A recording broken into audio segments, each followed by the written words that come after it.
Hey, this is Matt once again. Welcome back to another video. There's another paid request, this time from Lucas. Thank you so much for that.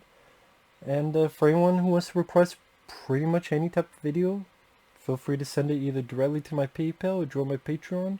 Both things are down below in the info box. So, pretty much is a commentary for a film called Atlantis, The Lost Empire, a Disney film from 2001. And 3, 2, 1, pressing play.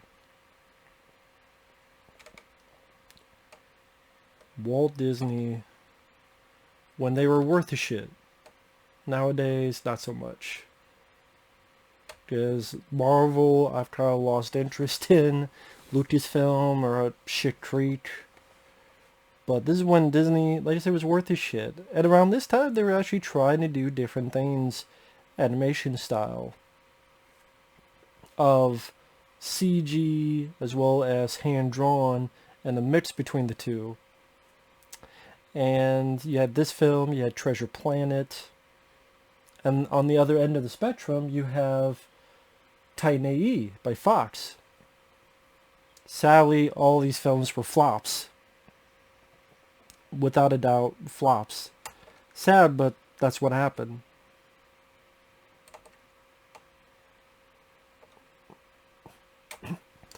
And one thing I'll say about this film, it is a gorgeous looking movie. It's beautiful looking. The mix of hand-drawn and CG, I think, is very well done. And Michael J. Fox, I think around this time, he had a choice between, I want to say maybe Titan AE in this? Or Treasure Planet in this. I forget which. And I think he had his kid choose which he would get. And ultimately, he chose this because his kid wanted, I guess, Michael J. Fox to do this.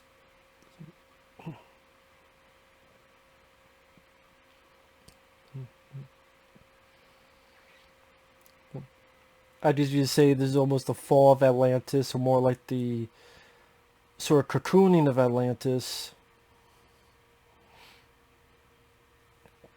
I think the leader here is Leonard Nimoy, is the voice of it.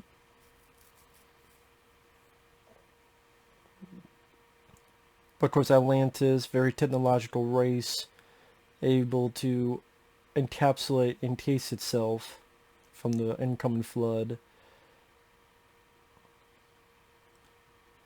And Atlantis is one of those legends that is an interesting one. Not done, well, yeah, just in a way, it's not done a whole lot. More than likely because it's a very expensive endeavor. Just think about it, costs money, let alone trying to make it reality.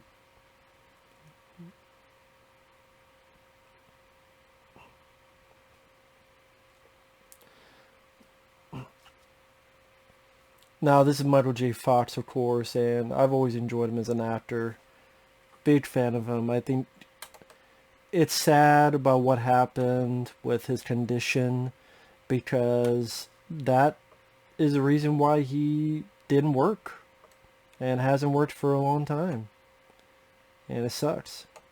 Flat fucking sucks. Because he had great talent. Whether it be Back to the Future films, whether it be Casualties of War, whether it be The Frighteners, TV show Spin City. I remember watching quite a bit of Spin City back in the day. I believe it was on ABC. And it had him and Richard Kind and I think Barry Bostwick and a few others. It's been a while since I've seen this. I think he's talking to people who are not there, like dolls or something.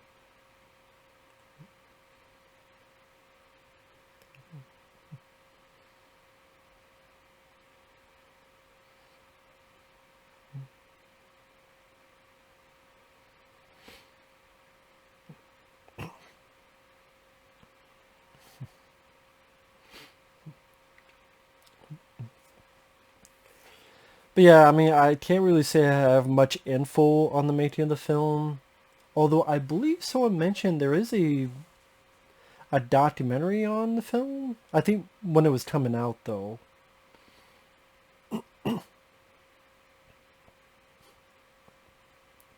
Which is still surprising that you had that. Even when the film's coming out, you have that link to have a documentary. But again, yeah, I've seen this film before. I enjoyed it, but I'm no expert on it.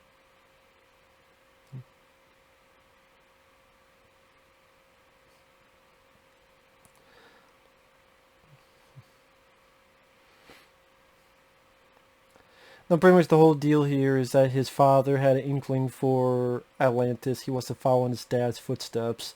It's 1914, and yeah, it's not going to work out.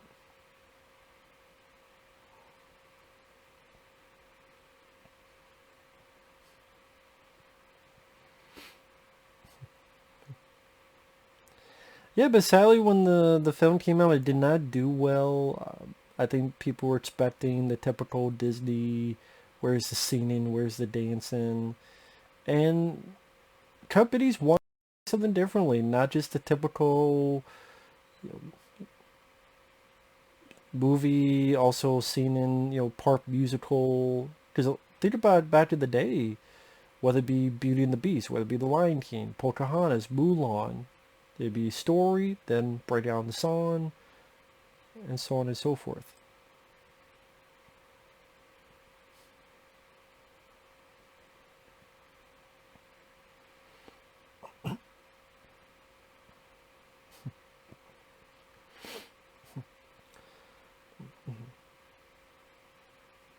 All these fucking fat cats can't listen for 5 minutes, you all worthless piece of shits.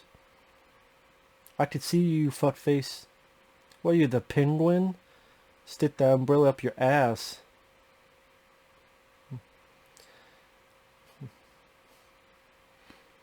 But in real...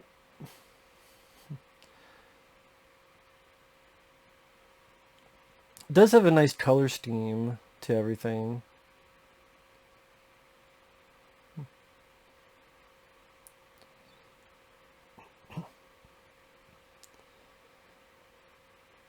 He means you're an asshole. He's calling you a worthless waste of space. He wants you just in the spoiler.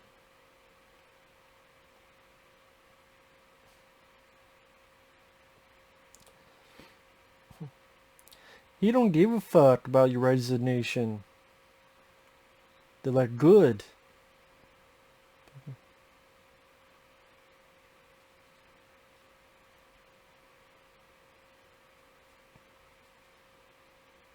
It was his grandfather, not his father. Boy, you can't prove jack shit.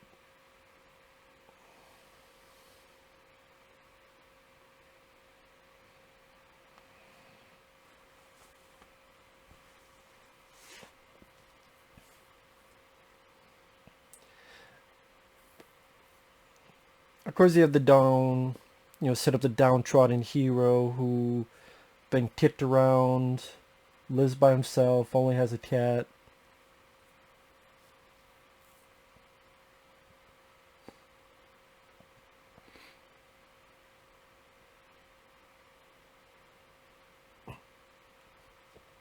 Sorry, I'm entranced by the lady. Ready to take off our clothes and sit on your face. I believe that's voiced by Claudia Christian, who I remember from the TV show Babylon 5. She was also in some low-budget films back in the day, Maniac Cop 2, Arena, a few other flicks.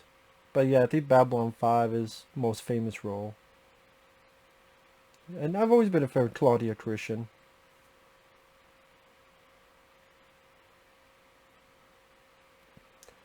What's that fucking mole on your cheek? What are you, Ronda Rousey?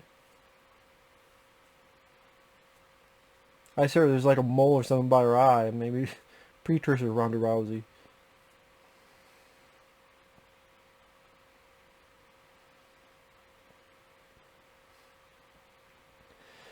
Now this guy who plays Whitmore, from what I understand, originally was going to be Lloyd Bridges. And he was gonna do it, but sadly he passed away. So then they had a... I think Lloyd Bridges might have recorded some voices work on it, but again, he couldn't finish it, so they had to rehire.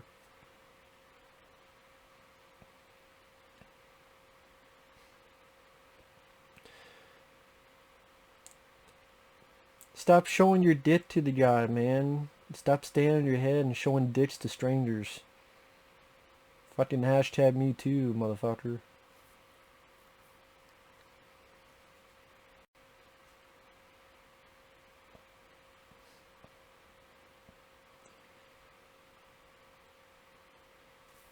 Oh, I thought it was old pages of Playboy. Like, this is before Playboy, is Plantation Boys. I don't know. Playboy here, Playboy there.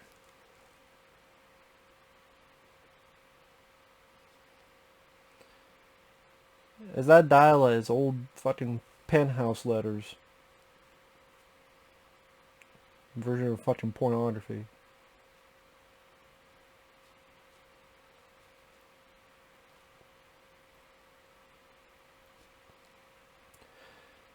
How you know it's genuine? You haven't even had the book for 5 minutes.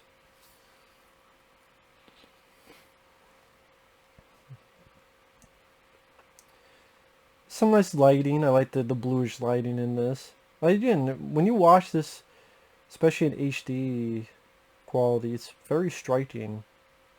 A lot of care was put into the visuals of this. Again, the Atlantis idea seems understandable for an adventure story. Like I said, if you try to do a live action, it'd be costly, because that means you have to film on the water. And anytime you film on the water, I mean, Steven Spielberg has the horror stories of filming Jaws. Of course, Waterworld, which I don't mind that movie, but a lot of horror stories of filming on the seas and the oceans. That's why you don't really see a lot of that anymore. I know Indiana Jones, for a while, they were kicking the idea one of the plots would be Atlantis. I'm sure, guarantee that's one of the reasons why they said no to that.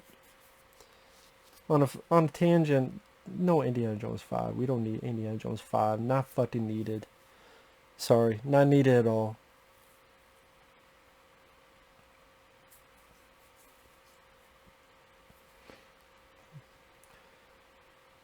Old dude, you're not gonna jump in the fire, are you? Okay. With your pimp suit on.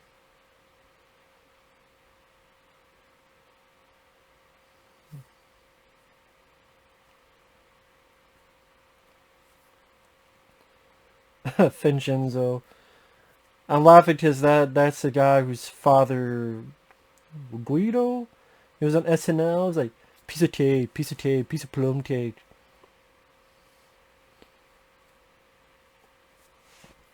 I forgot what his character was. He played a father. It was like Father Guido or something. Oh, no problem. No problem. It's piece of cake, piece of plum cake. He had like a cameo in Casper.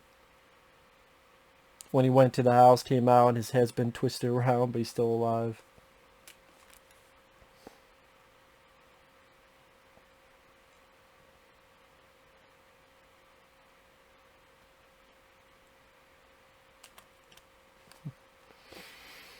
Man, this old dude had everything going on. He had everything set up.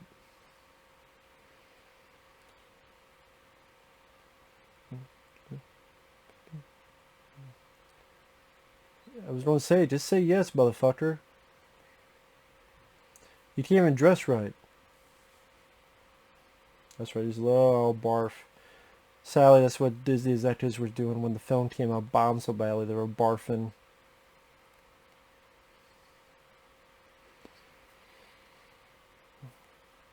I wonder why the film bombed. I guess people were just not that interested, I guess.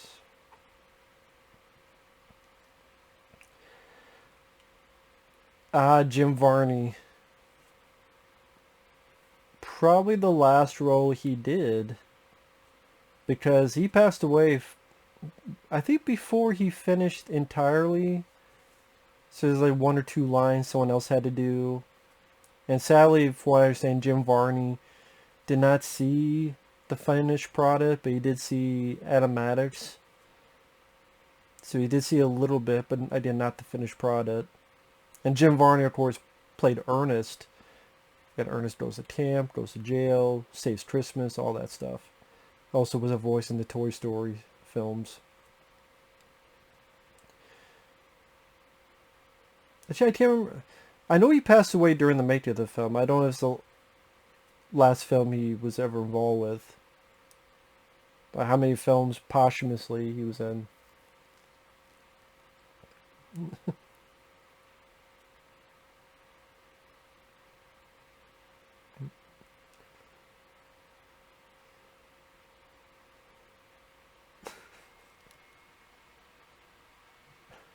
I'm sorry, I love the Vincent guy in this.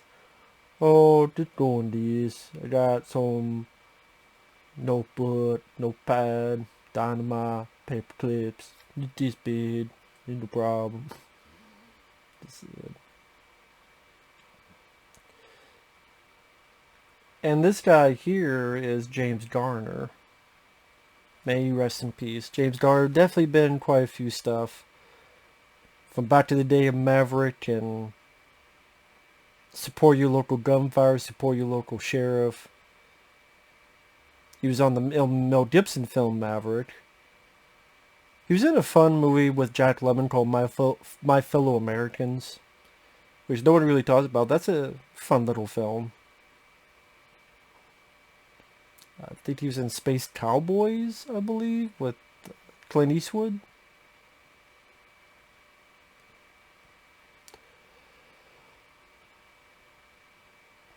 I think he was in that. Can't remember now. It's been a while since I've seen that. And then gorgeous visuals of showcasing the water, the bubbles coming out of the ship. And very cinematic.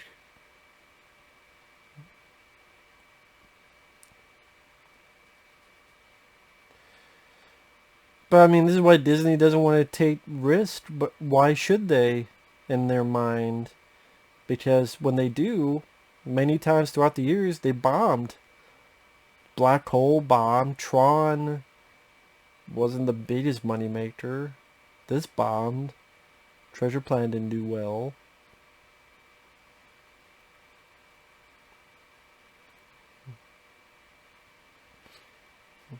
What dirt?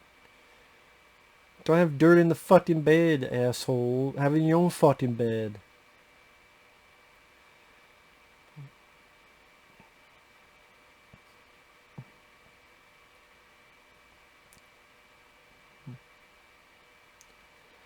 This is the mole man.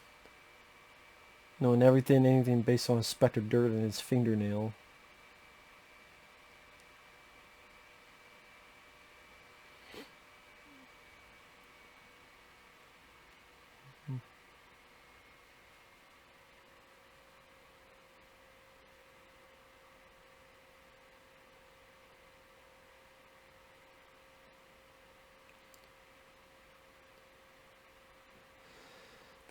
I forget who this guy... I forget the voice actors' names, I apologize.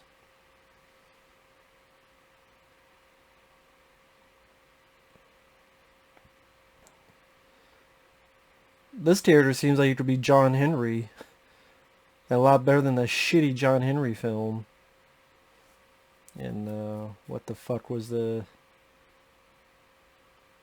Oh, with Terry Crews. See, I blanked out remembering that crappy flick.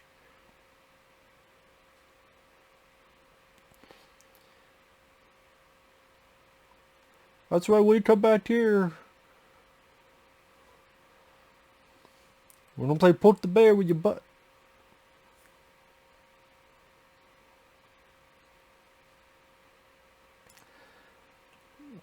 I actually remembering this takes place around 1914, so it's old technology, but also supposed to be futuristic technology. So it's that blending of the two of old tech, but for futuristic reasons. Makes a little bit different, interesting design. For example, this submarine type of ship.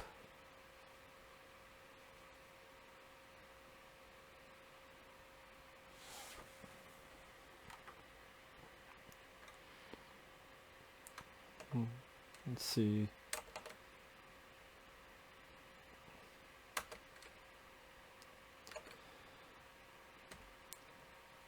Yeah, you would need lunch money, you scrawny little bitch.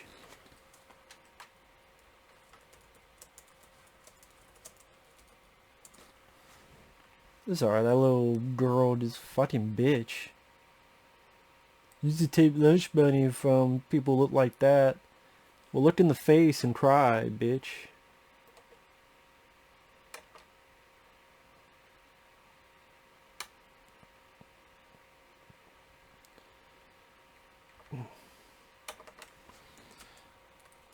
I wanted to look up some stuff for the trivia.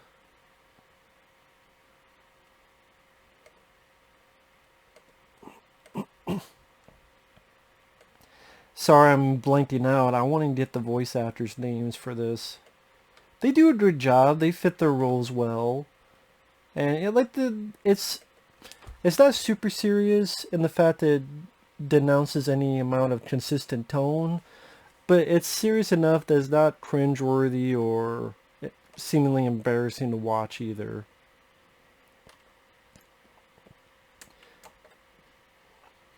Oh yeah, as you have this really nasty beast.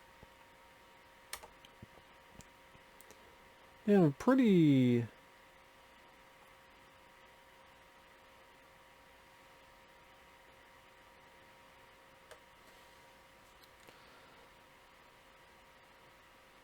Yeah, the Leviathan, that's one of those like robotic lobster-like creature that's guarding the entrance to Atlantis.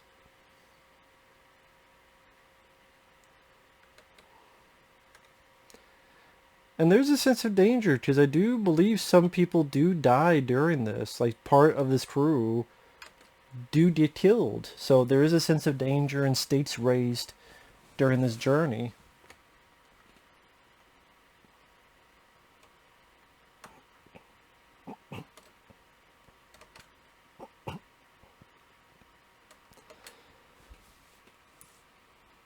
Yeah, okay, Michael J. Fox was offered either this or Titan AE, and his kid said, oh, go do this film.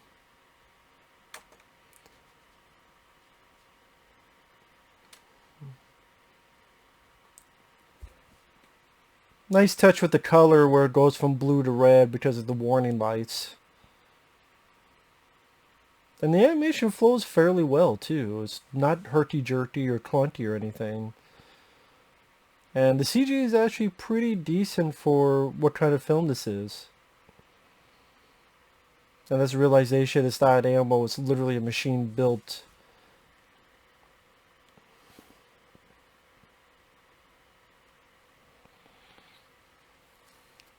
Yeah, shoot the shit out of it.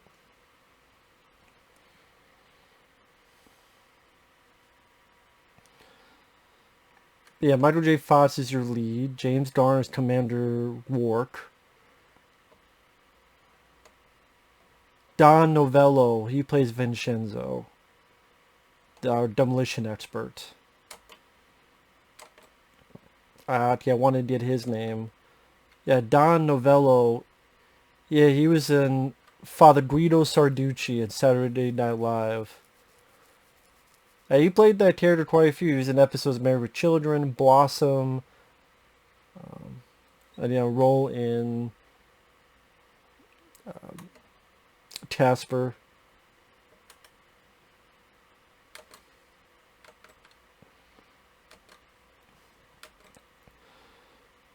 Let's see, other people you have Phil Morris as Sweet, the medical guy. Claudia Christian as his lieutenant here.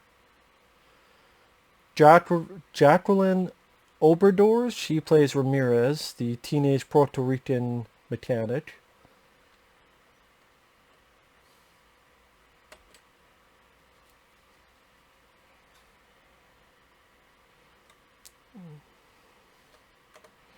And look at some trivia.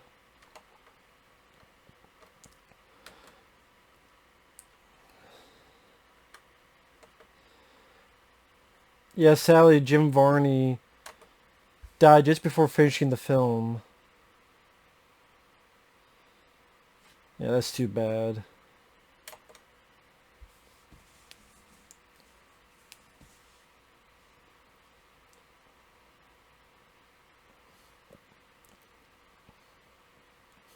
Well, you do see some subs get blown up here, and there are people in there, so that's what I mean. There are people getting killed. There are people dying, so there is a certain seriousness to this. And sense of danger.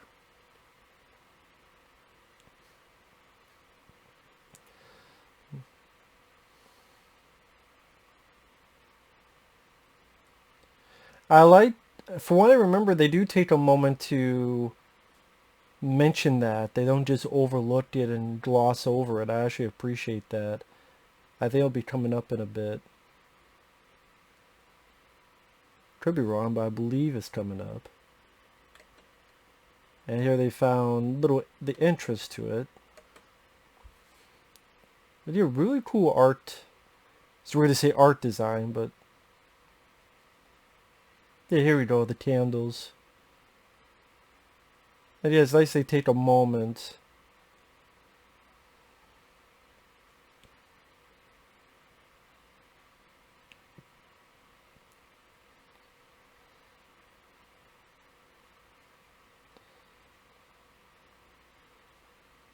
So there were 200 and now there's...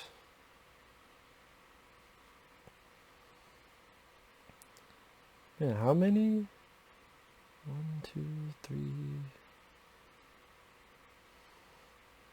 I don't know, I mean... What, 50 maybe? At most?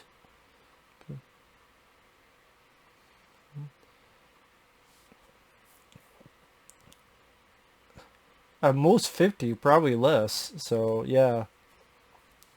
Definitely quite a bit have been lost.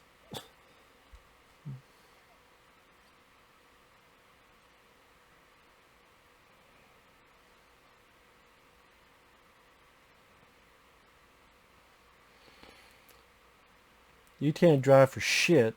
Don't fuck around with me, buddy.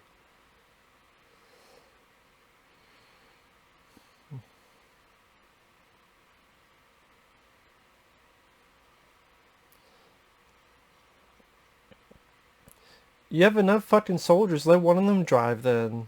He doesn't need to drive. You got enough fucking people.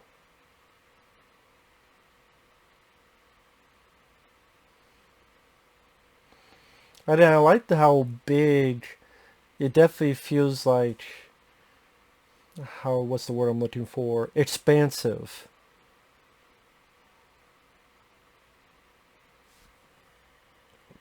Let's see.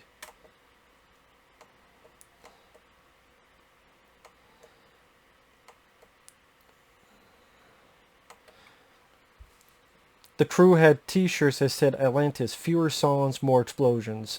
Because it's supposed to be more of an action-adventure movie. Fucking shit.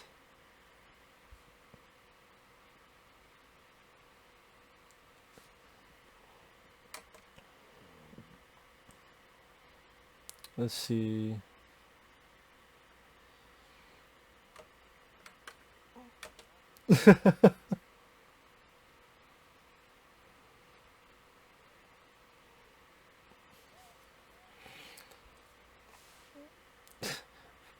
Fucked around Michael J. Fox, made him think he was drinking nitroglycerin.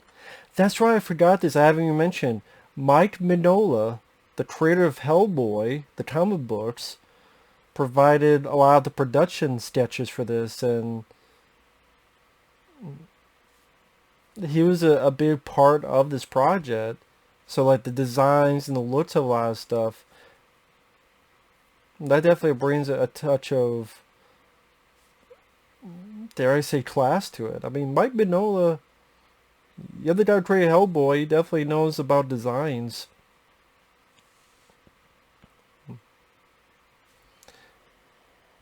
And also one thing to mention, the demolition guy, something...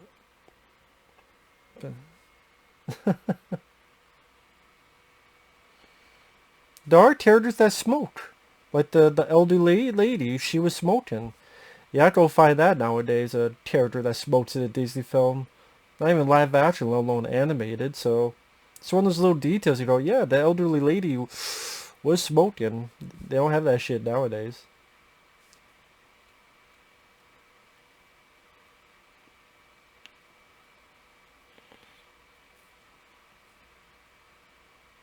Got a couple cherry bombs. Got a little bit of roll flare.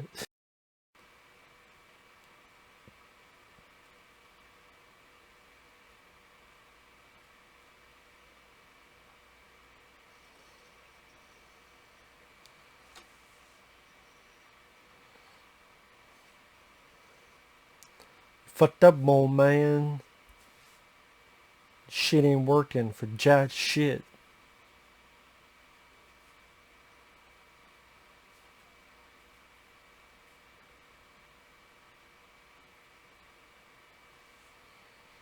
Fuck you, bitch. Let him do what the fuck he wants.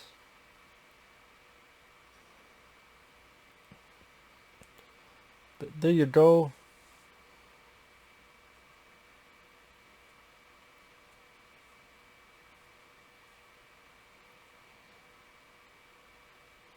Don't be a smart ass. This.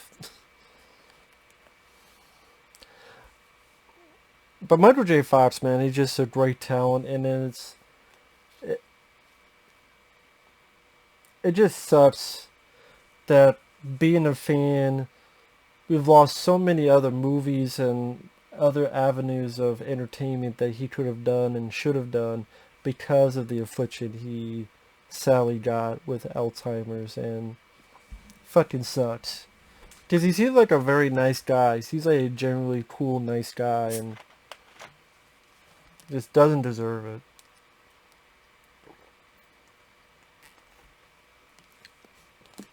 I'm sorry if this doesn't sound mean, but there's so many fucking murderers out there and rapists and pedos that are in perfect fucking health. But a nice guy like that gets Alzheimer's. That just pisses me the fuck off. I can't help it. It just pisses me the fuck off. Just fucking sucks. Fucking bullshit.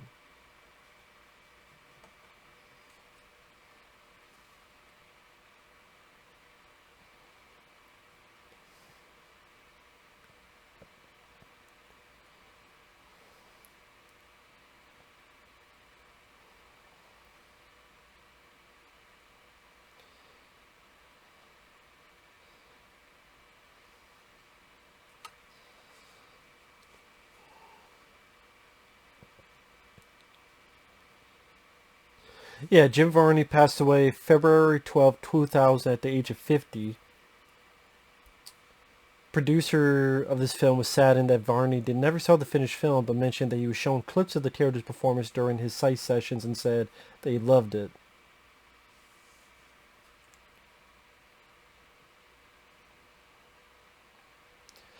It was kind of sad in the fact that he knew that he was not going to be able to see this film before he passed away.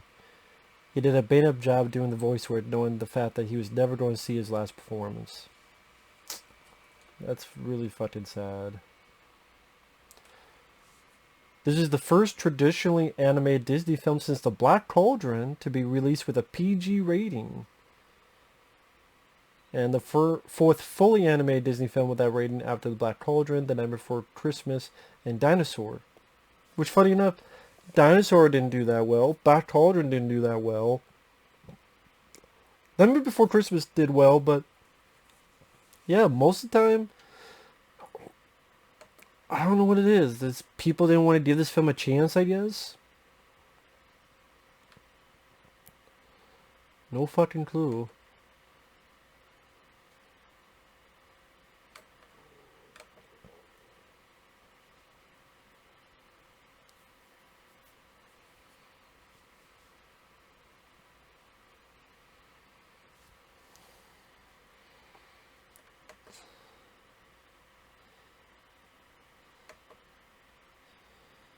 Let's see.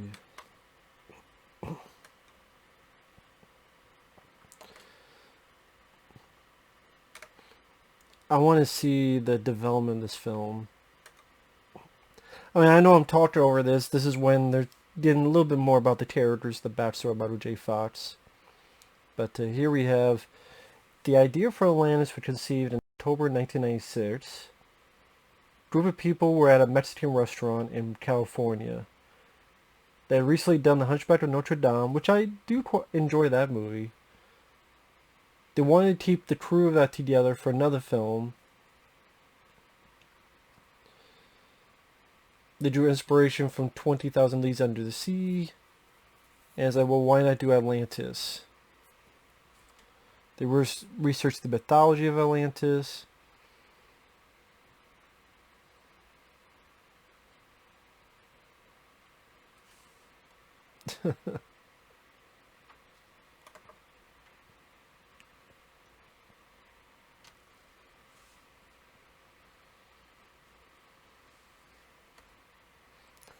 I can't help it. I get kicked out of this. I just all I hear is Father Guido, which that's the point. That's why he was hired.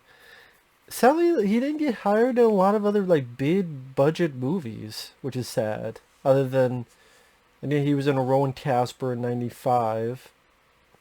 This is a much major role than that.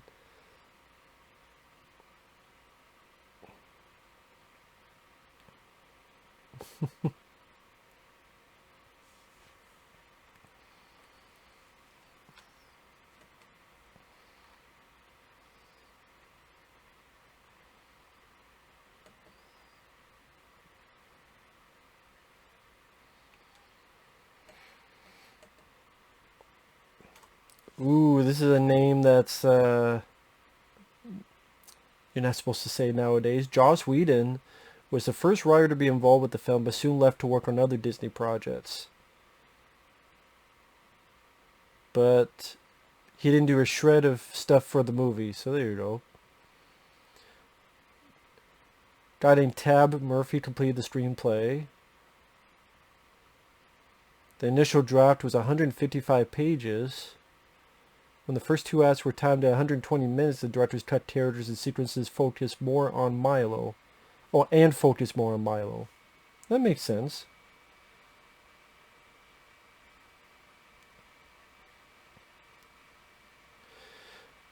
A revised version of the script eliminated the trials encountered by the explorers as they navigated the caves to Atlantis. This gave the film a faster pace.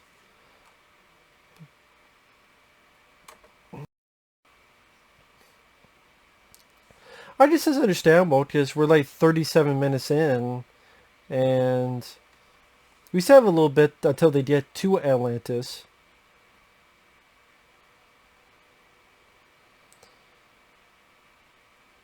And that's interesting. You have these type of bugs that will help elicit things on into and onto being on fire.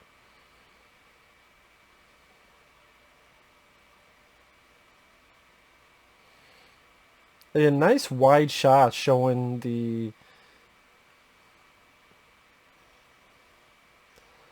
I keep being surprised by just how violent this movie is. That guy was in a fucking car on fire and it blew up with him in it. I mean, pretty ballsy for a Disney movie. And I've seen quite a bit of them. But it does raise the stakes that there is danger involved in this predicament that they're involved with.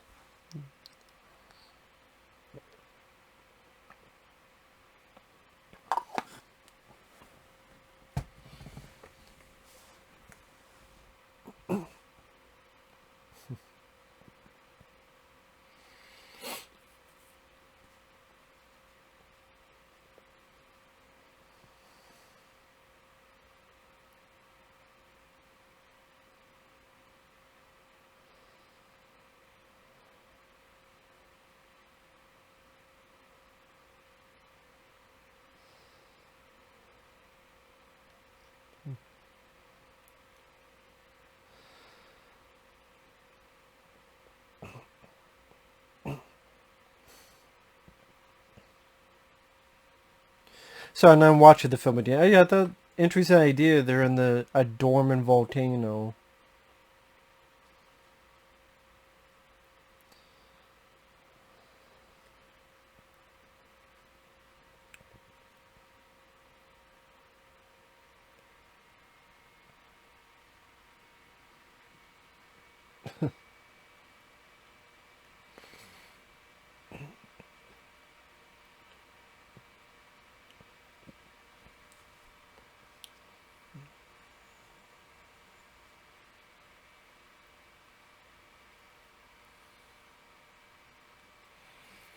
Oh great, these people are fucking chanting. I know what they're chanting. They're going, I wanna kill everyone. Satan's good. Satan's our pal. And blood, like someone's actually bleeding in a fucking Disney movie. Holy shit.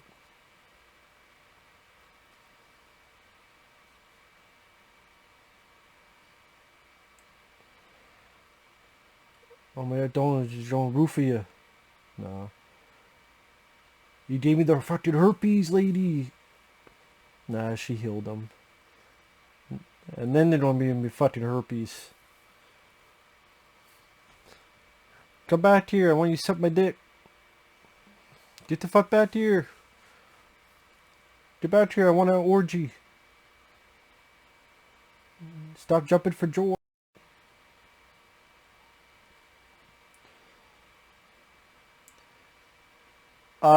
You don't notice there's a fucking waterfall there, man?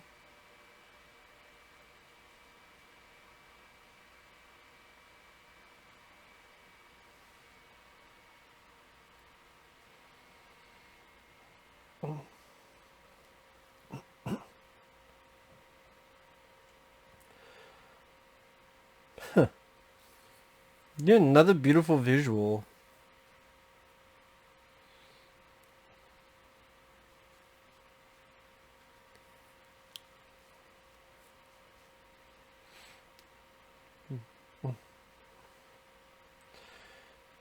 They're from the Team Concept.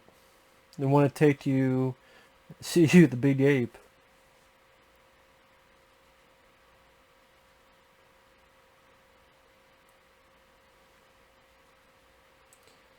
Speak English, motherfucker. Speak English.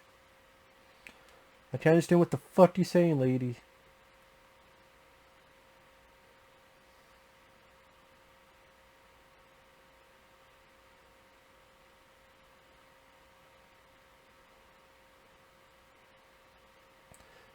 The biblioteca.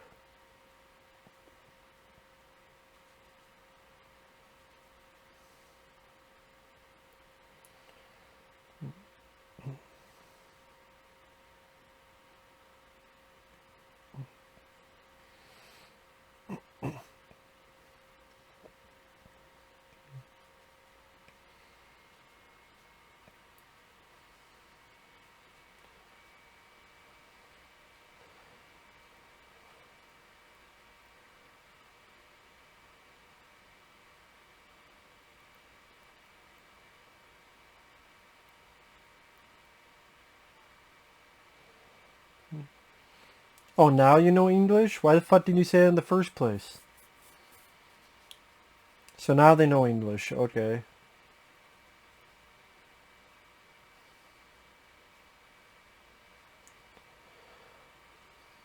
Don't be excited, buddy. Please don't. We don't want you to be excited. Always throw another fucking vehicle to be excited. Fucking birds.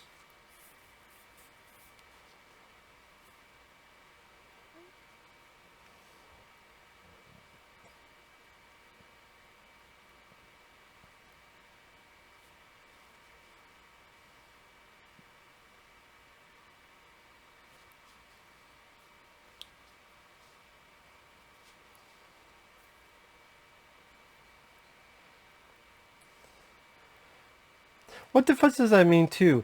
There weren't supposed to be people down here. This is Atlantis. If Atlantis exists, you don't think anyone... If a mythological place like Atlantis existed, you don't think anyone there could live? I mean, if... As if that's outside of the norm. Atlantis is real, but... Yeah, I doubt anyone lives there. Really?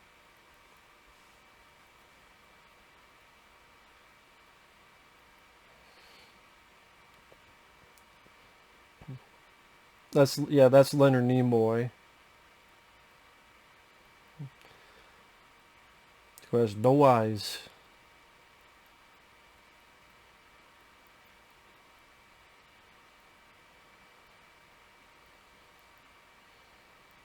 Well, you speak in Pig Latin?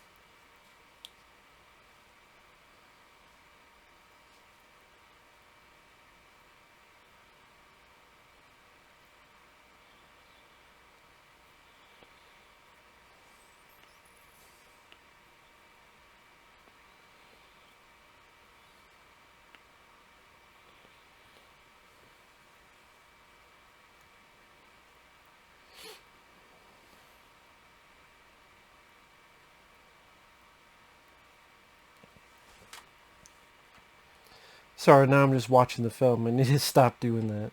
But let's see. Look up a little bit info on the film.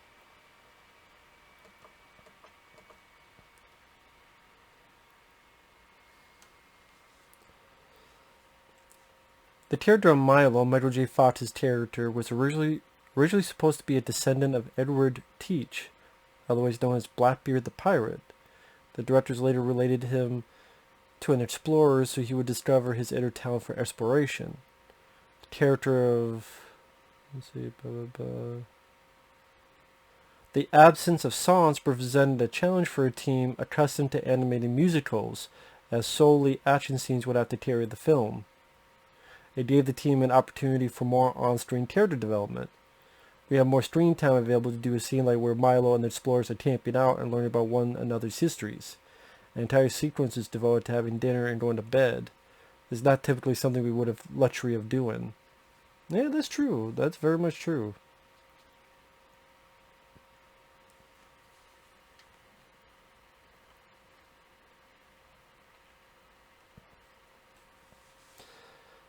At the peak of its production, 350 animators, artists, and technicians were working on Atlantis. Huh. 3 animation studios were working on this. Walt Disney Feature Animation, Disney Feature Animation in Florida, and the animation in France. Produced and shot in 35mm anamorphic format. Directors felt that a widescreen image was crucial. Yeah, now that I see it, it is done in like CinemaScope, so it does have that old school adventure look with the widescreen format. Raiders of the Lost Ark was an inspiration. Yeah, I do see that with the widescreen. I actually appreciate that. Interesting. Yeah, it definitely fills up the widescreen format very well. Oh shit. That's some Dom shit, man. Who wouldn't want to be related just to just do what she wishes with you? I'm like, alright, just sit on my face, just make some room.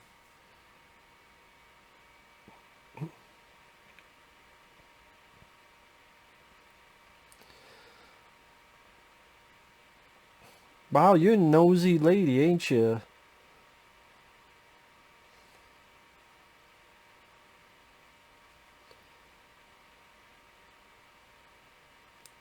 What time do your lades open? That's my first question. So 1 o'clock or 2? Fuck say it, lady.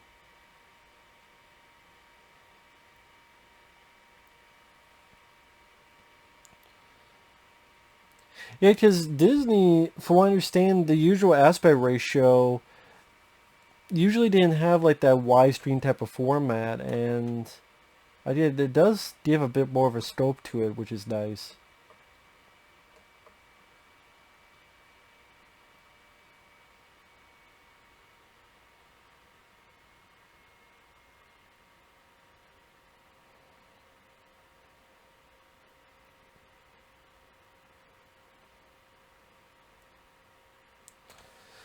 Yeah, Mike Mignola, the comic book artist behind Hellboy, the visual style was strongly based on that. He was one of 4 production designers hired by Disney Studio for the film. He provided style guides, preliminary character and background designs, and story ideas. Huh.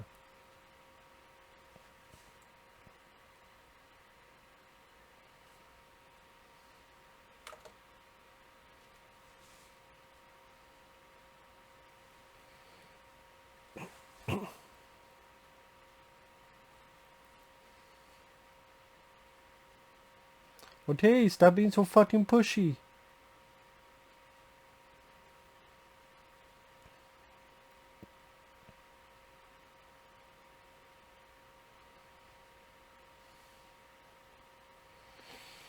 Speak you through my nose? How about I speak you through my ass, lady?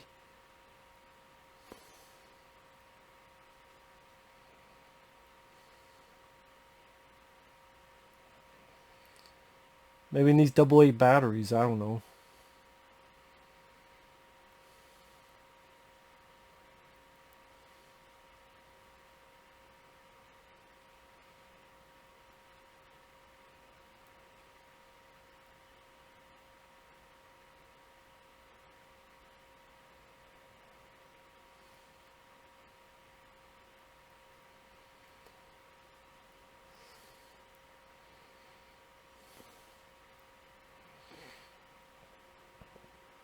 But this is a cool design. I like the design of these flying vehicles. They definitely are utilized very much so in the third act during the action sequences.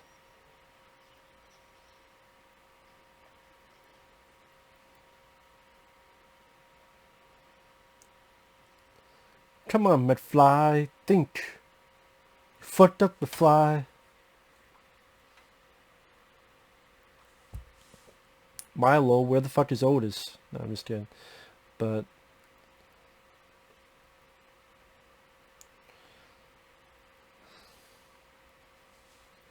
let's see.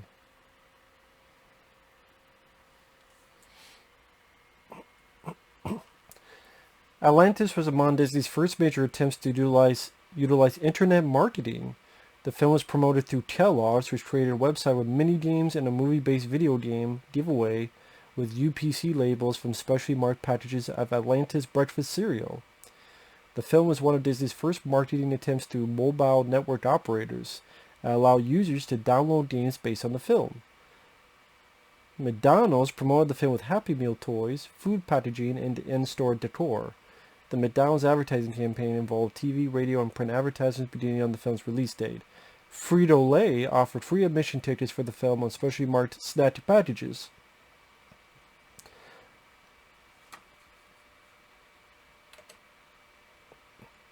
I wonder if there's someone that collected all those McDonald's Happy Meal toys.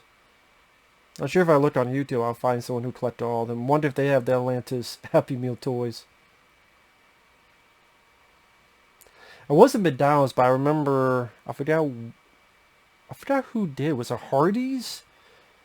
They had this thing with Ghostbusters 2. I wish I still had them. There were different colors. It was like Ghostbusters 2. It was like flat and then a curve at the top, and you would press buttons, and each color would make a different sound. Like there was a white one, and there was I forget what, but I know it was on Ghostbusters 2 when that came out. I remember those. But yeah, I think that was Hardee's.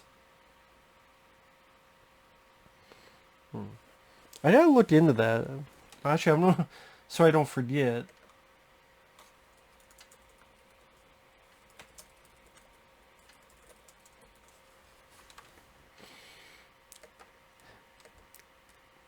Is that much of a thing nowadays? The whole McDonald's, like, that whole thing, or not really? I wonder. Well, I guess it probably is, but I just never noticed commercials of today. I just never watched much of TV today, so maybe it is. I'm sorry, I'm multitasking here.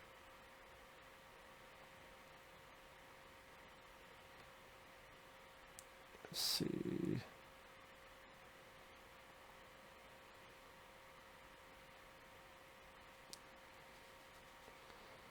Okay. Sorry, I'm trying to multitask. I'm trying to find... Where is the thing I'm looking for, man?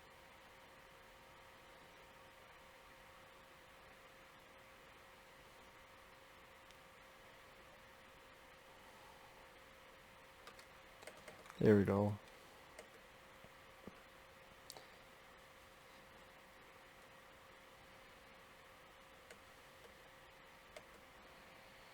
Okay, actually, I thought she was going to take off her clothes. When he's like, what are you doing? I'm like, shut up. Let her keep doing it.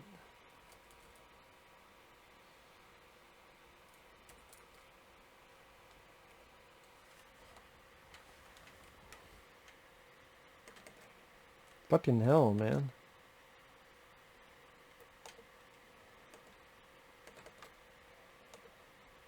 Then get the fuck out of the way. Let her lead.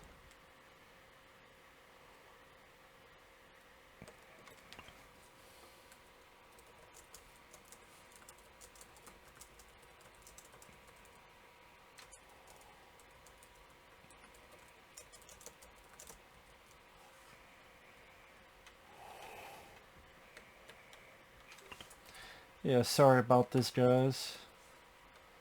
Didn't have to multitask as I'm doing this.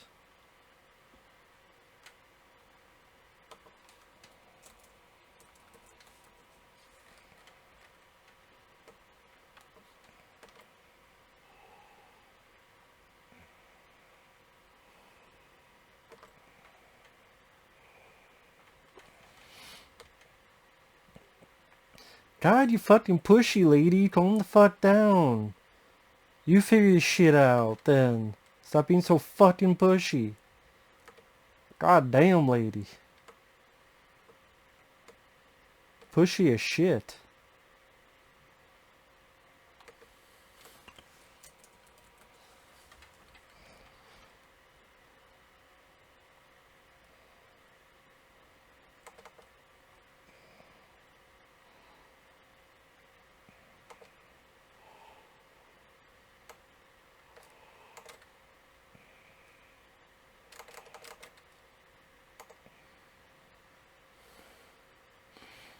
Yeah, I really do commend the light. It's weird to say lighting for an animated film, but the way they have it look lit, the shadows behind, the blue. It's a gorgeous looking movie that still holds up, especially if you watch in AD.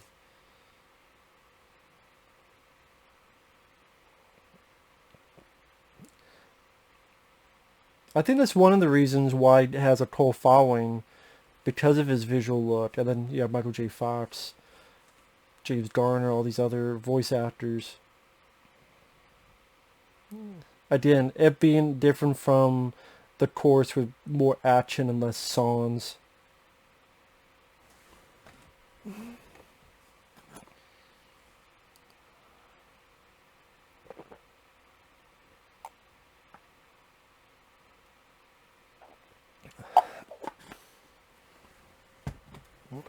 Y'all assholes, you know that?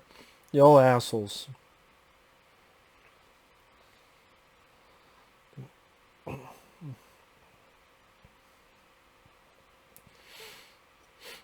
Yeah, beat the shit out of them.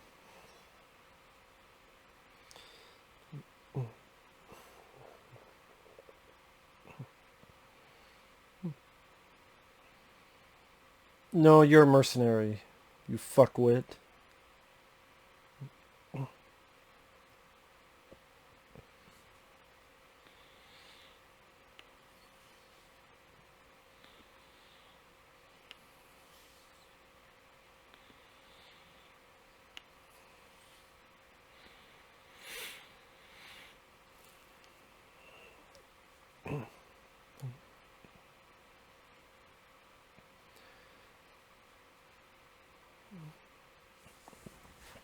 I'm trying to remember when I first saw this, if I did figure James Garner was a villain or not.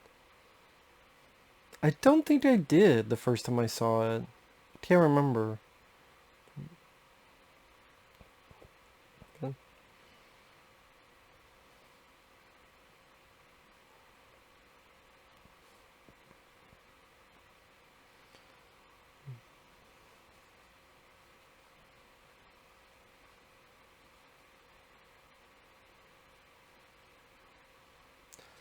Fire yourself, dickwad.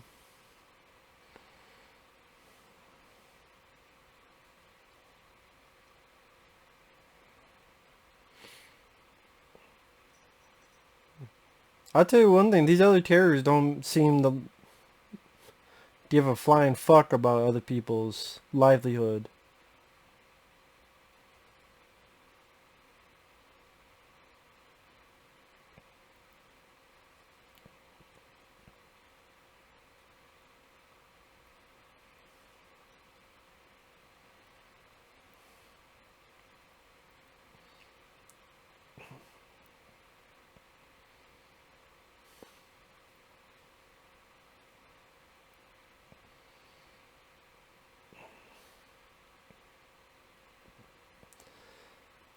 How about this? How about you count to infinity?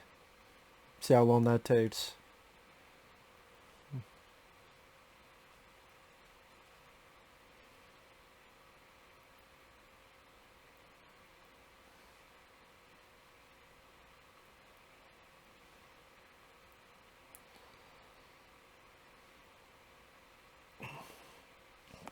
God, I gotta stop watching it. I apologize, guys. Yeah, I've admitted I'm not the best at commentaries. In fact, I'd rather suck at them. So, yeah, I apologize, Lucas. He's the one who requested this.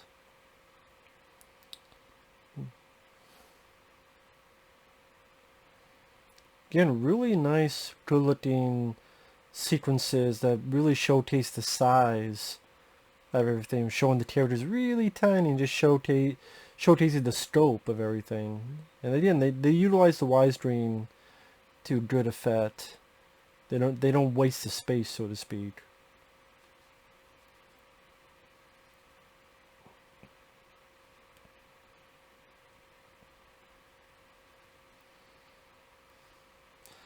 Tell yourself, fuckwit.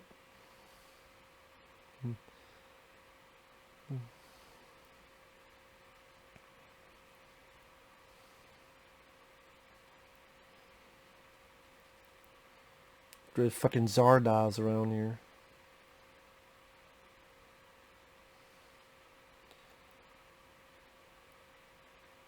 You wanna do something? Shoot him.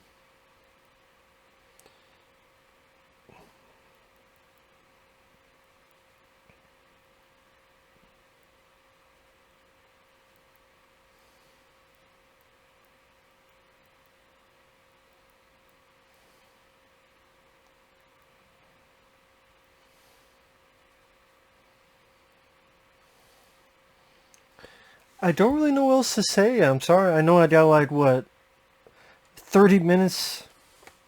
It goes by a pretty fast pace. I'll say that with the film. We're already over an hour in. I'll say why I enjoy the film. It's a short movie, 97 minutes long. Voice cast do a fairly good job, especially Michael J. Fox. Nice to hear him in there. Big fan of him as an actor. Then it's nice to see the designs of Atlantis. I like the idea of being more of an action-oriented flick without the song and dance like a lot of Disney films at this time. And again, a beautiful mix of CGI and animation, traditional animation.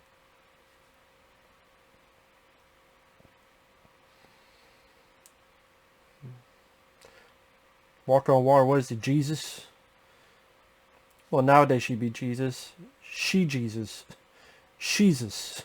It's Jesus. Jesus. There she is. Me, she is.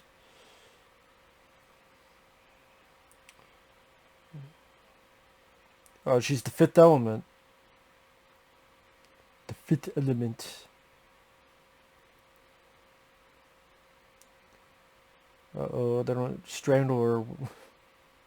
No, strangle her to death. That fucking necklace around her neck.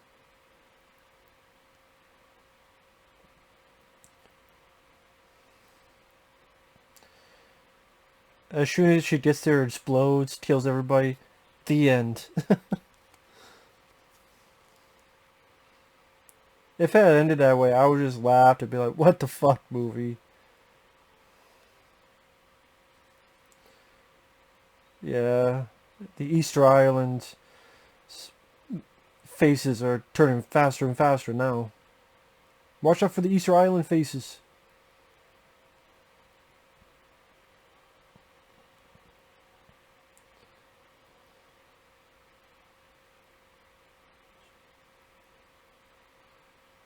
She turned to a piece of sperm.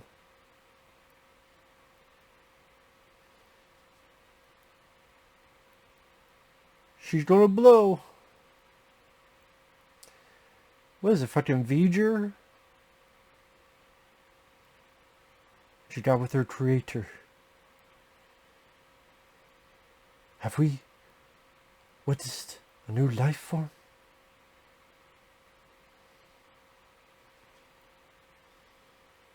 And what is God needs a starship. A different movie, I know.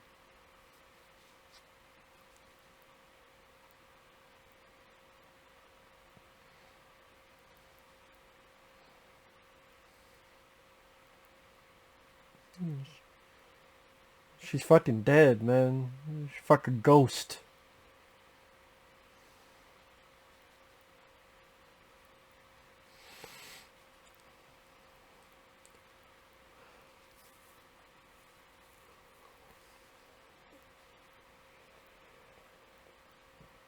She...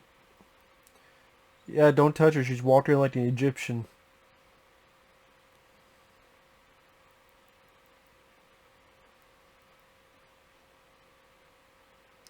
She kind of looks like a female Dr. Manhattan in a way. Yeah, all you lousy fucks.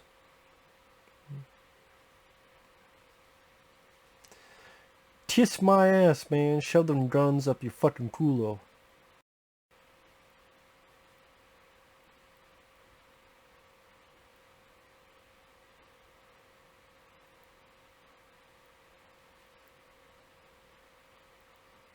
Yeah, you little bitch.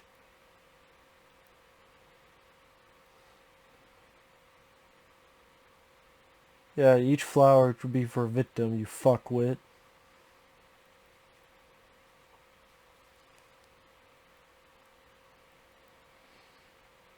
How about I shoot you in the face?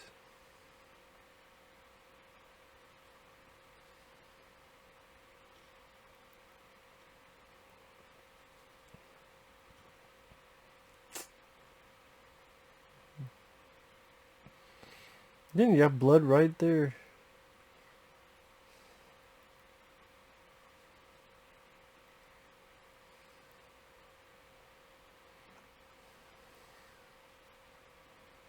Yeah, good job, you assholes. Y'all can go fuck yourselves.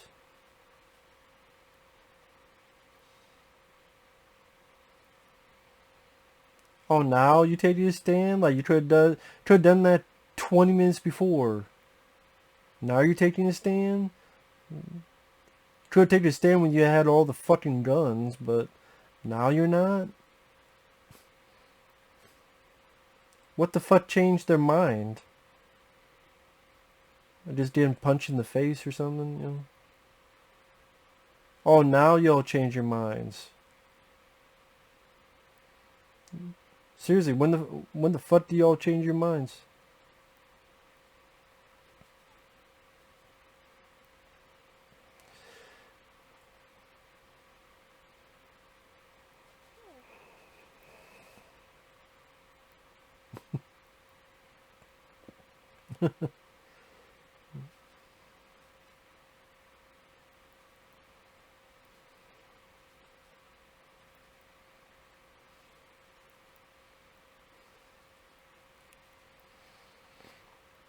Like, you know what? You guys could have done this when you had the guns, you assholes.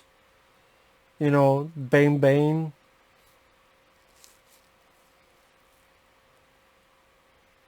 You dumb fucks.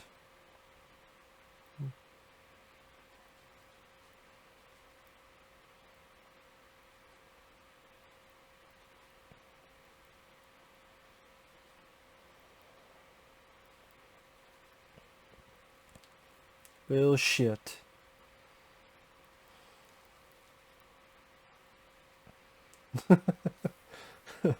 Okay, now you can go.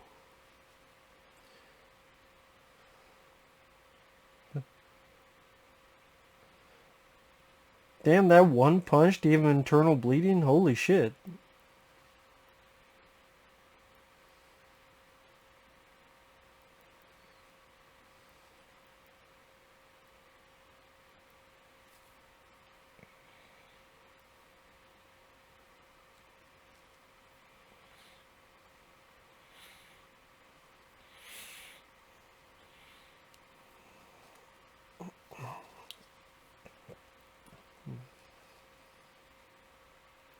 Hmm.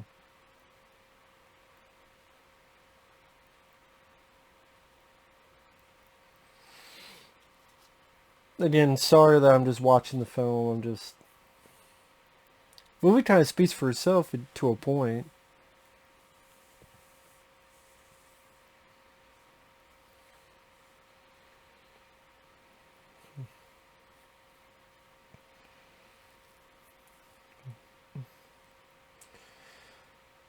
I mean, rest in peace, Leonard Nimoy as well. I talked about Leonard Nimoy. I mean, of course, in Star Trek as Spock. Yeah, I grew up with the first 6 Star Trek movies and the original TV series. I don't have the TV series on Blu-ray. Maybe one day I'd like to pick it up. 'Cause I do enjoy the original Star Trek. Been a while since I've seen them though. And as a director, I mean, he did a good job directing Star Trek 3 and 4, and that will lead into directing 3 Men and a Baby, which I love, and that was a hugely successful film in 1987. Hugely successful. I mean, 3 Men and a Baby became the most successful film of 1987, I believe. Granted, this still doesn't have a fucking Blu-ray, which would have been nice with features, because we could have gotten an interview with Leonard Nimoy before he passed away. But no, we can't do that because studios are fucking smart. Because Leonard Nimoy was a voice in the Transformers anime film. It seems like so many things Leonard Nimoy did, his character passed away. Spock passed away in Star Trek 2. Galvatron in Transformers. The Turncoat character he played in the live-action Transformers movie. This movie. Like I said, a shitload.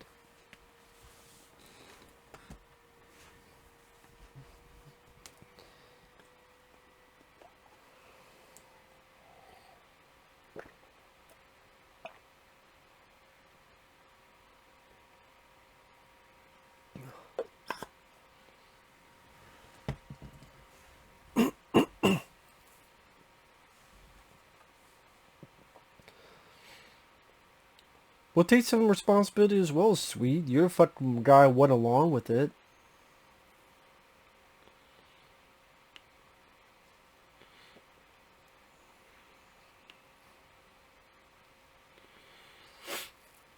I'm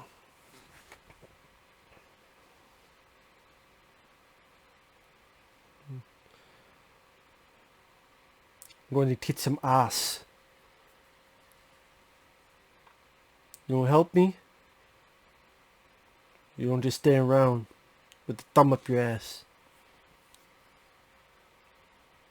Maybe instead of talking trash, maybe you could help.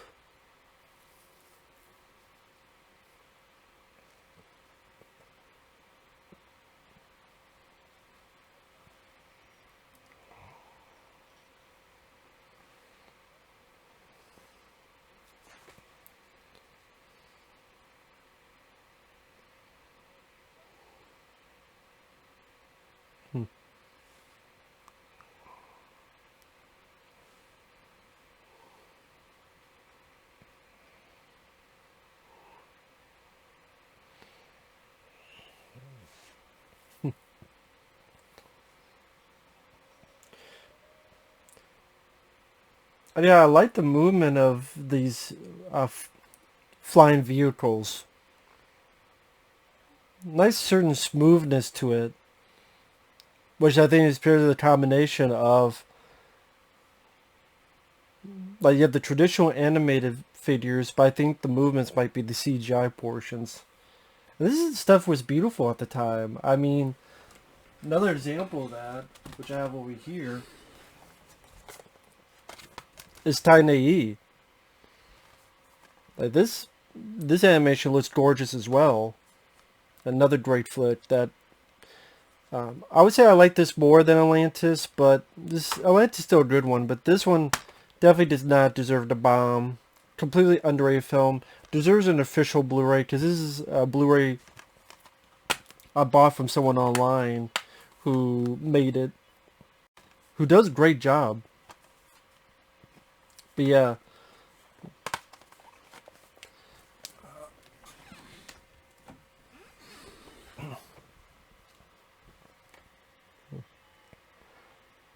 Yeah, 20 minutes left. I mean, like I said, it's a pretty fast-paced movie. I mean, 20 minutes left, that's including the credits, so... And now you have this big action sequence involving various different vehicles and planes.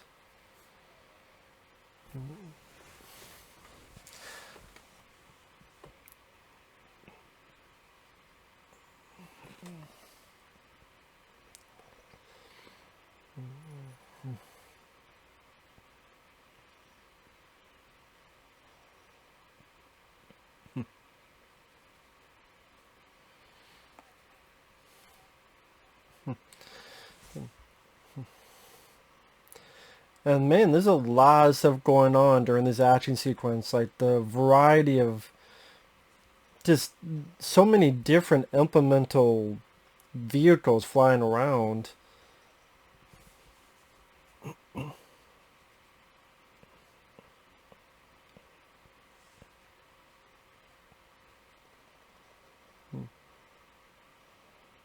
It's definitely a pretty fun dogfight.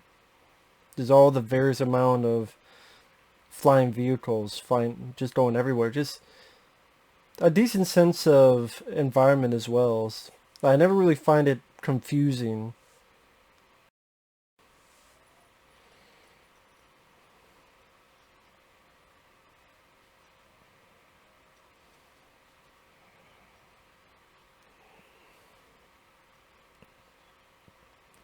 Fuck you, Helga.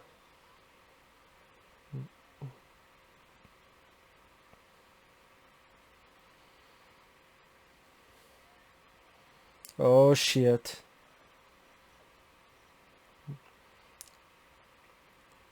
Now think about, why didn't you try to fuck up the balloons before? I mean, they're balloons. I mean, you think fuck up balloons would be the first priority.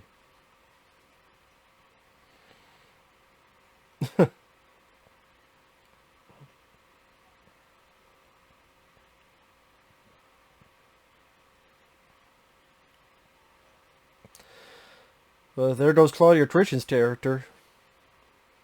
Again, you do have people that do die, and again, it's not the first time in a Disney film. I mean, like, they've had that in Pocahontas. Going back to the days of Bambi, you know, Bambi's mom. But yeah, I don't know why. Oh, okay, she's not dead yet. I don't know how she's not dead yet. Pretty big fucking fall.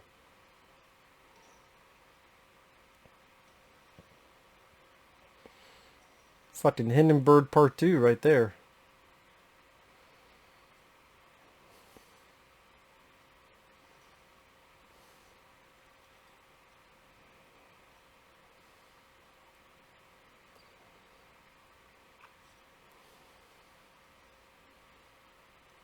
Cut his ass.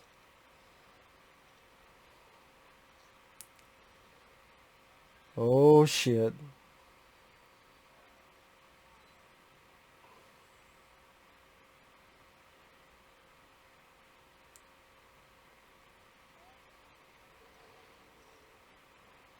I forgot about that. I forgot that he turned into... He went... Holy shit. James Garden just fucking exploded. Holy shit.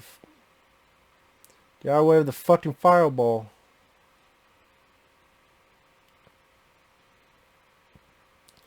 Oh great, now what?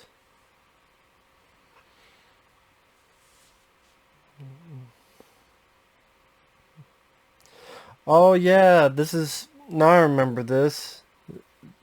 This is a pretty cool action sequence as well. I remember really liking the look of the lava and like cascading over. Well, of course it broke. He's gotta be breaking. Something's always gotta fuck up during this situation.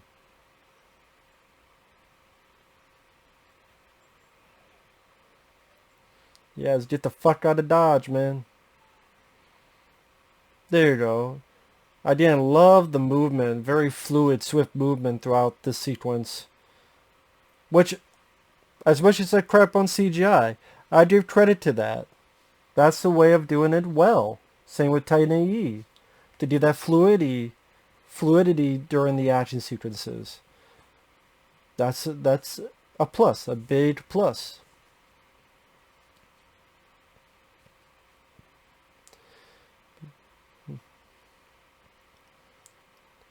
Yes, Mole Man, shut the fuck up.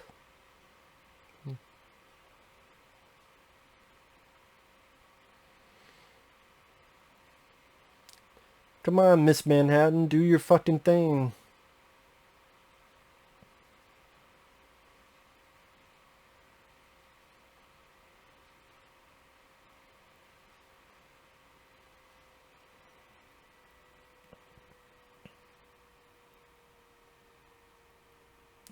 Go. The Easter Island statue's gonna come on up again.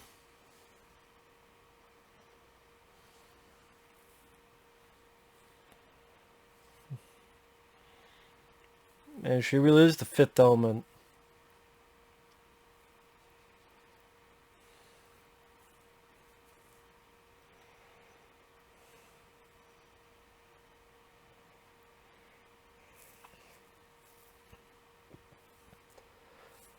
That's okay, man. Take your sweet ass time. That's alright. I mean, we're not like we're in a rush or anything.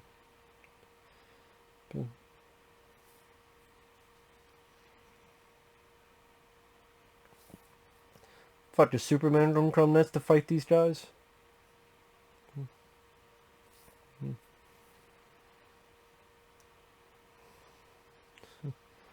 So, okay, that's okay. Take your time. There's only a bunch of fucking lava coming at us.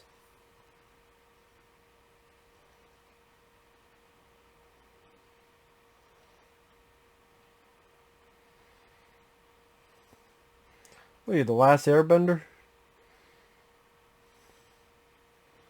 Bunch of fucking iron giants do the kumbaya move. So we can live in a... There you go. Live in a fucking bubble.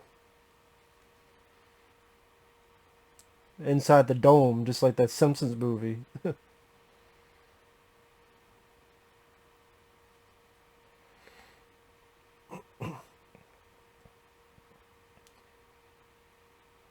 Yeah, that took care of the lava, but now what? There you go. That answered my question.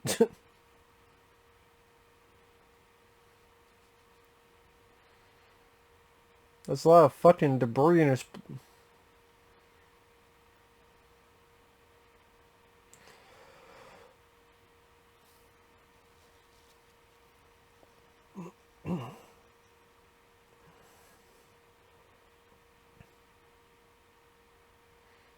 Well, thank God all the robots did the YMCA move. YMCA.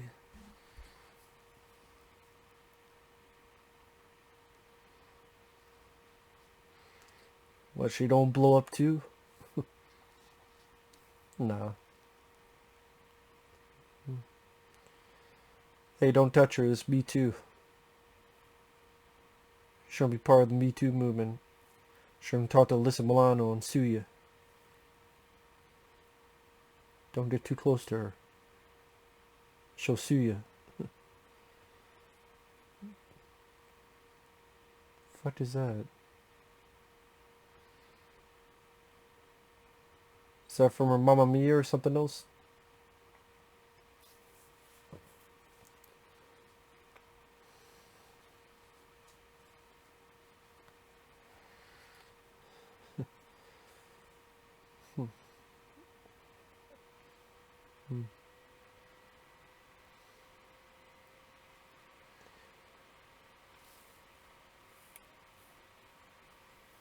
Oh, by the way, lady, I have to tell you, your father's dead.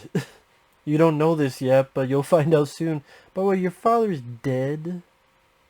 DOA.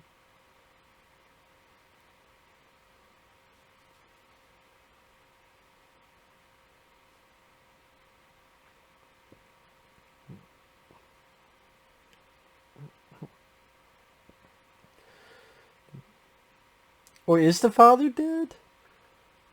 No, I mean, The guy said internal bleeding, couldn't do anything, so I imagined he died, but does the daughter even know that her dad is dead? Maybe she'd be, you know, fuck all you guys. If you didn't come down here, my father would be alive. Fuck y'all and good night.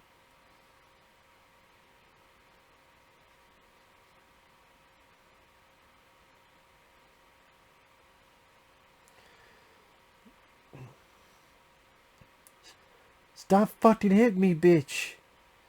Stop fucking punching me.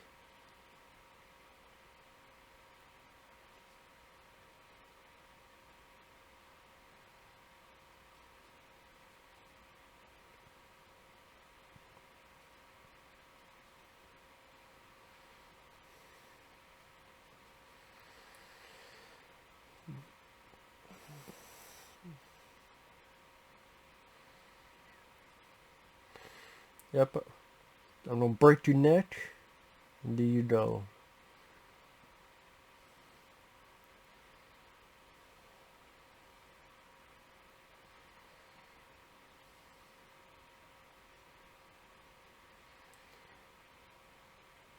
Man, that person couldn't take a photo for shit.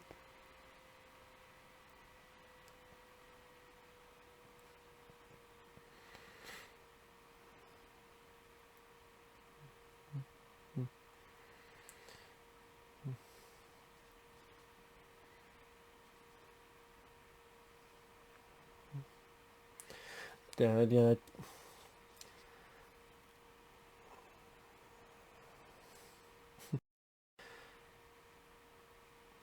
But it's sad when you look back on this. I mean, like, James Garner is no longer with us. Jim Varney is no longer with us. Michael J. Fox, he's with us, but he just can't act anymore because of the Alzheimer's stuff.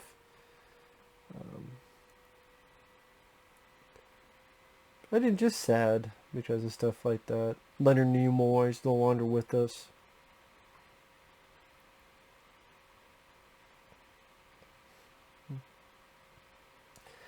And that's the thing, though, when you watch movies like this, and the people that are no longer with us, and more. Like I'm guessing that lady with the cigarette. I'm not sure if she's still with us. I don't think so. I could be wrong. But yeah, just too bad. I know there's a sequel, but I never saw the sequel. I know already the big detriment is that did not have the budget of this. It was a direct-to-video film, and one of the strong points about this is the visual aspect. I wonder if it didn't have such striking visuals, if it would be having a cult following. I really don't know. Because I like the voices, in particular Michael J. Fox and the Father Guido, as I call him. But I said, the visuals are so striking. It's fun to watch just on that aspect. I mean, just this pan out, how far it's going. You have all the flying vehicles and more so that's been found in this new technological advancement of this race. And then definitely showcases the scope of all this. And Michael J. Fox's character is going to get some poontang. Probably in the pool over there or over there.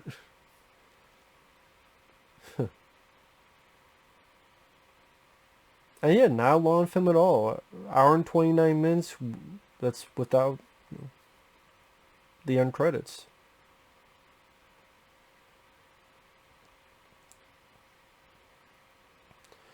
Original score by James Newton Howard. Okay. But yeah, I mean, this is just the end credits now for the next 5 minutes.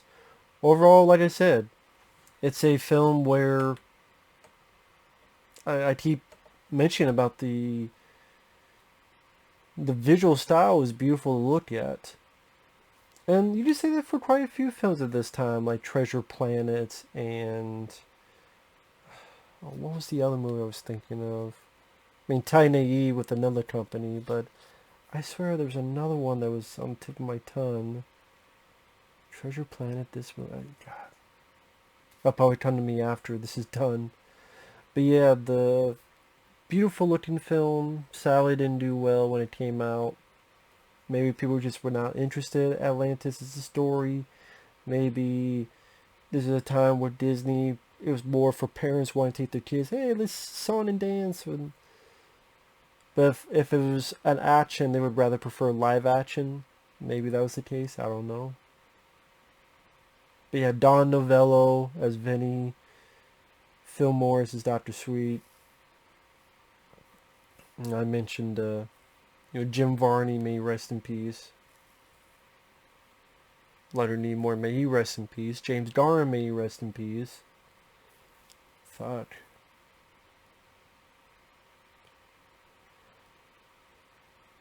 But yeah, if you like the idea of Atlantis, if you're a Michael J. Fox fan like I am, if you like visually beautiful movies, and movies that are pretty fast-paced, to the point, straightforward, this is a movie for you to watch. And yeah, it's PG, so it's not too kiddified, but it has a very consistent tone, so it's still fine with the kids. Yeah, there's a little bit of blood and stuff, which is pretty cool in my opinion, but again, the tone is still fairly consistent. And overall, pretty solid movie, pretty solid flick. So, yeah, with that said, thanks for watching. Thanks to you once again, Lucas, for the request. I apologize for the moments of silence as I got caught up in the movie. But yeah, I didn't make the film, so I'm not going to have too much of a detail. And I guess with me, a lot of people, no matter what the commentary is, they riff on stuff.